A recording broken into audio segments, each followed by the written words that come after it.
The Guyana Public Service Union's request for an urgent meeting during this week to commence discussions on wages, salaries, and allowances for public servants for the years 2020 and 2021 was acknowledged by the Ministry of Public Service on Wednesday last. However, according to the union's first Vice President, Don Gardner, the correspondence from the Ministry of Public Service did not indicate a date for the discussions to start. During a telephone conversation with this newscast on Thursday, Gardner disclosed that according to the existing agreement between government and the union, the meeting can be held within 10 days after the request. As such, the union anticipates that the caucus will be held by Saturday, July 17th. After receiving that reply from the ministry, we replied to that letter. And what we've indicated is that the government did not, there was no compliance as it relates to the government's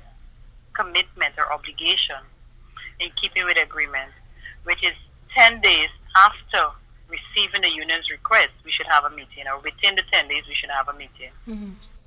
So we have pointed out that to them in a letter that we sent off yesterday.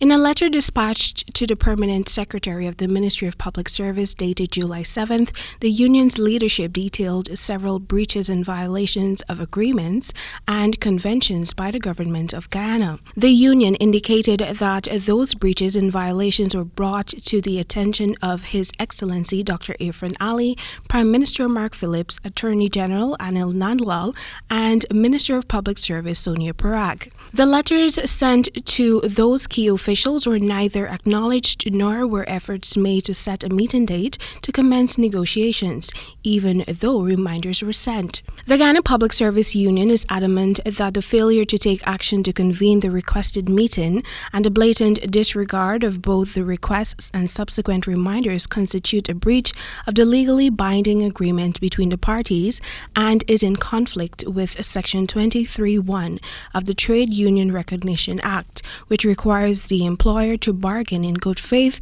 and enter into negotiations with each other for the purpose of collective bargaining. Collective bargaining between the Guyana Public Service Union and the government, both past and present, has been a challenge for many years. The union's president has condemned the previous regime for not putting the requisite systems in place to facilitate collective bargaining. Because had he kept his promises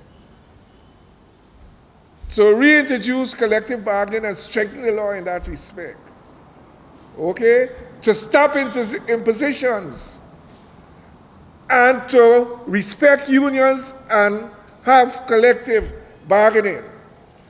If many of the things that were promised, an example was set in ensuring that they were done, it would have put the union in a much more stronger position. 2 weeks ago at a press conference, President of the Union, Patrick Yard, announced that the union is in the process of preparing an industrial response to government's refusal to grant salary increases to public servants for the past 2 years. We are in the process of preparing an industrial response. We're very determined and we intend to deal with that. But we're not going to be irresponsible or because of the impatience of anyone, rush to do anything to put people at risk and to make the situation worse. Efforts to contact Minister of Public Service Sonia Parag for a comment were unsuccessful. Temika Rodney reporting for the HGP Nightly News.